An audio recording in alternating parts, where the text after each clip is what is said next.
Hello everyone, welcome to my YouTube channel. Last video में हमने for loop देखा था। अब इस वीडियो में हम वाइल लूप देखते हैं। वाइल लूप में हम एक प्रोग्राम बनाते हैं जिसमें हम 1 to 5 नंबर्स का स्क्वायर प्रिंट करेंगे यूजिंग वाइल लूप। तो सबसे पहले हम n की वैल्यू 1 लेते हैं। This is called initialization. While loop का सिंटेक्स वाइल, फिर यहाँ हमें कंडीशन लिखनी होती है कि हम लूप कब तक चलाएंगे। तो हम 5 नंबर्स ले रहे हैं तो हम यहाँ 6 ले लेते हैं। 6 यहाँ इंक्लूड नहीं होगा क्योंकि हमने n लेस देन e6 लिया है। ठीक है, फिर यहाँ इंडेंटेशन देना होता है हमें।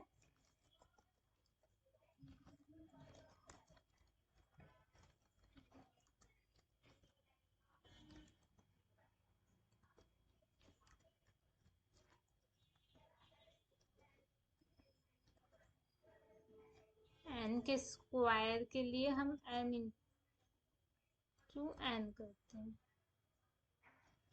अब हमें वाइल लूप में हमें इसको n की वैल्यू को बढ़ाना है तो हम n is equals to n plus 1 करेंगे कि हर टाइम वैल्यू 1 से इंक्रीज हो जाए। बस अब हम इसे रन करके देखते हैं तो हमें आउटपुट मिल गया। The square of 1 is 1, square of 2 is 4, square of 3 is 9, square of 4 is 16, square of 5 is 25। हमने स्टार्टिंग में n की वैल्यू 1 से इनिशियलाइज की। फिर हमने वाइल लूप में हमेशा कंडीशन देनी पड़ती है इस जगह पे ब्रैकेट्स के अंदर। तो हमने n की वैल्यू 6 से कम ली, मतलब हमें 1 to 5 वैल्यू का ही प्रिंट करना था स्क्वायर। फिर हमने यहाँ मैसेज प्रिंट किया, the value of n is. Her bar n की वैल्यू 1 to 5 वेरी होती रहेगी। फिर ऐसे ही वैल्यू 1 से इंक्रीज होती रहेगी 1 से। इस लूप में सबसे ज्यादा इम्पोर्टेंट पॉइंट ये है, एक इनिशियलाइजेशन दी कंडीशन, मतलब हमें कंडीशन को इनिशियलाइज करना है। फिर हमें वाइल लूप के यहाँ पे कंडीशन पास करनी है और फिर इंक्रीमेंट या डिक्रीमेंट ये हमें देना जरूरी है, नहीं तो एरर आएगी। हम इसे किसी से भी इंक्रीज कर सकते हैं, 1 2 डिपेंड्स ऑन द कंडीशन। अब हम वाइल लूप की हेल्प से ब्रेक और कंटिन्यू स्टेटमेंट को समझते हैं। ब्रेक और कंटिन्यू स्टेटमेंट्स को जंपिंग स्टेटमेंट कहते हैं। यह फॉर या वाइल लूप में यूज होता है। हमने पहले कंडीशन दी n is equals to 1, declare किया हमने n की वैल्यू।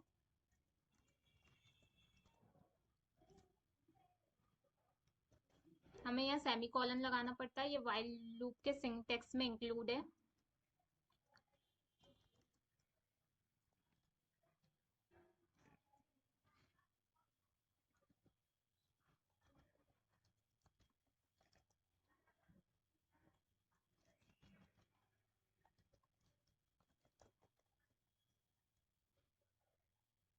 हमने क्या लिखा है ये कि n की वैल्यू 1 से स्टार्ट होगी और 8 के पहले मीन 7 तक चलेगी। और अगर n डिविजिबल हुआ 3 से तो वहां पे ब्रेक हो जाए, एल्स नहीं तो n प्रिंट हो। हमने इसका कोड लिखा है। Let's run it. हमने यहाँ पे n की वैल्यू को इंक्रीमेंट नहीं दिया इसलिए वो 1 1 1 आ गया।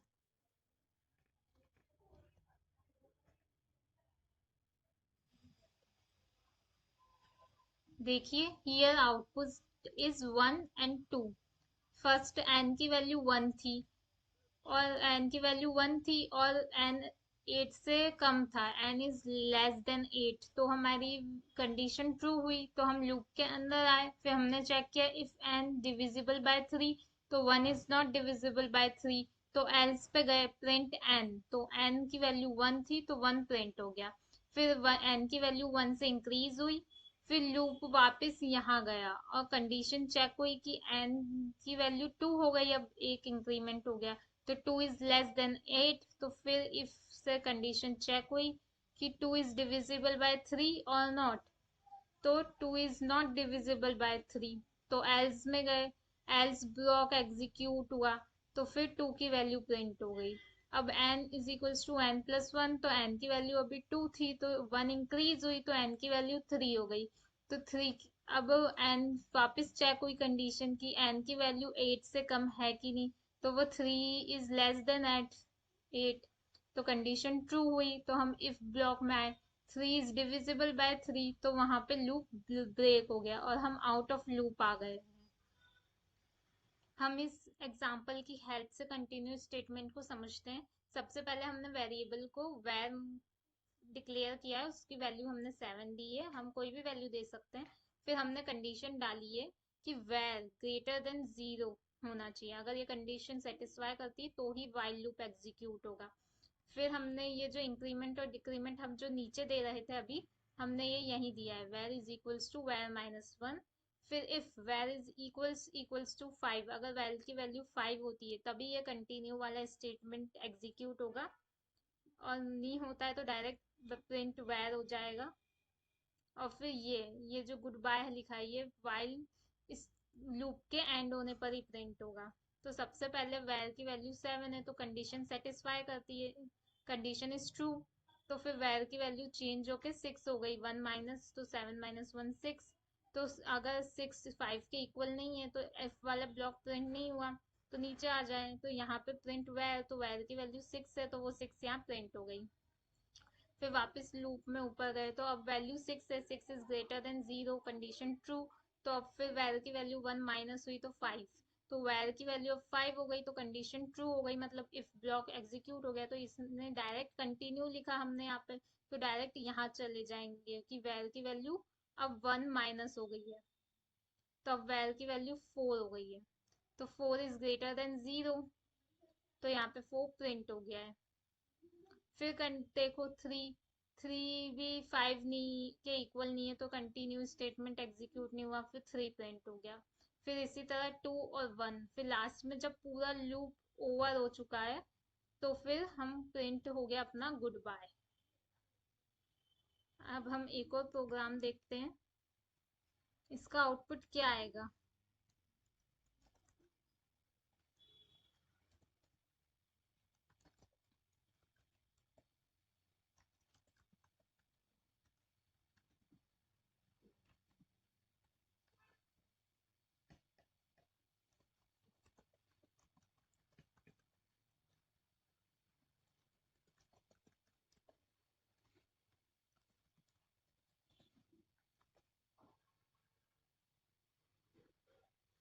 3 बार हेलो प्रिंट हुआ है, काउंट की वैल्यू 0 दी हमने, तो अब ये लूप कब तक चलेगा, जब तक काउंट की वैल्यू 0 1 और 2 रहेगी।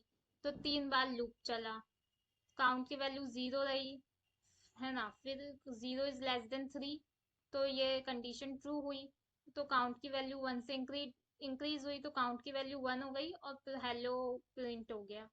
फिर काउंट की वैल्यू 1 थी है, तो 1 इज लेस देन 3 ट्रू, तो काउंट की वैल्यू ट्रू प्रिंट 2 हो गई, तो फिर प्रिंट हेलो प्रिंट हो गया। फिर 2 इज लेस देन 3, तो ये भी ट्रू है, तो count is equals to count plus 1 और हेलो प्रिंट हो गया। अब वैल्यू इंक्रीज होकर 3 हुई, तो 3 से कंडीशन सेटिस्फाई नहीं हो रही, 3 इज नॉट लेस देन 3, तो फॉल्स हो गया और लूप के बाहर आ गया, हमारा लूप इतनी ही एग्जीक्यूट हुआ। So goodbye everyone, meet you soon in the next video.